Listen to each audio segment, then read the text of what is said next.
ప్రైజలాడు. ఉపవాస ప్రార్థన మనకి చాలా శక్తివంతమైనదని ప్రేమతో మనవి చేస్తున్నానండి. ఎందుకంటే మరి ఒక వేటగాడు ఉన్నాడు.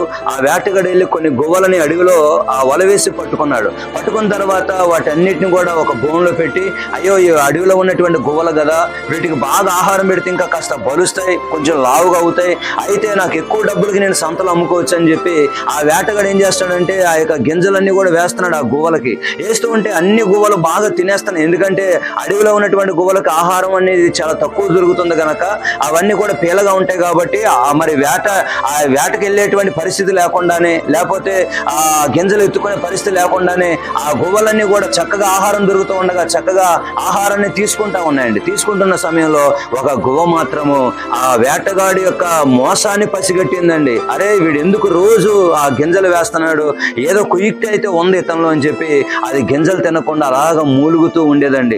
మరి అన్ని తిన్న తర్వాత బాగా లావు అయిపోయి అన్ని పావురాలు కూడా, అయితే ఈ పావురం బాగా సన్నగా అయిపోయి అసలు ఆ ఓపిక లేని పరిస్థితిలో అయిపోయిందండి. అయితే ఆ వేటగాడు ఏం చేశాడంటే ఆ గువ్వలను అమ్ముకోవడానికి తీసుకెళ్ళినప్పుడు అన్ని గువ్వలు బాగానే ఉన్నాయి, ఇది జబ్బు గువ్వ అని చెప్పేసి ఆ గువ్వను ఏం చేశారంటే వదిలేశాడండి. ఆకాశంలోకి వదిలేసినప్పుడు ఆ గువ్వ దేవుని స్తుతిస్తా ఉంది. మిగతా గువ్వలన్నీ తీసుకెళ్ళి అమ్మేశారు, వాటిలన్నిటిని కూడా చంపేసుకొని తినేశారు, అయిపోయింది వాటి లైఫ్ అక్కడతోనే. కానీ ఈ గువ్వ మాత్రం ఆకాశంలోకి ఎగిరి, అయ్యా నేను ఆ ఆహారాన్ని నేను మానడం వల్లే కదా ఈ రోజు నా ప్రాణాలు నేను కాపాడుకోగలిగానని ఆ గువ్వ దేవుని యొక్క నామాన్ని మహింపరుస్తుందండి. నిజంగా ఉపవాసం ఉండి మనం ప్రార్థన చేస్తే మనకే మేలని ప్రేమతో మనవి చేస్తానండి. మరి మనం దేవునిలోని బలంగా వాడబడ్డానికి, మరి దేవుని కొరకు మనం బ్రతకడానికి మనకి సహాయం చేసేది ఉపవాస ప్రార్థనని ప్రేమతో మనవి చేస్తాను. ఈ రోజున మరి క్రైస్తవుడిగా నీ ఆత్మలో నువ్వు బలంగా ఉండాలంటే, నువ్వు మండే క్రైస్తవుడిగా ఉండాలంటే, అనేకులను మండించే క్రైస్తవుడిగా ఉండాలంటే మన ఉపవాసం ఉండి దేవుని సన్నిధిలో ప్రార్థన చేస్తే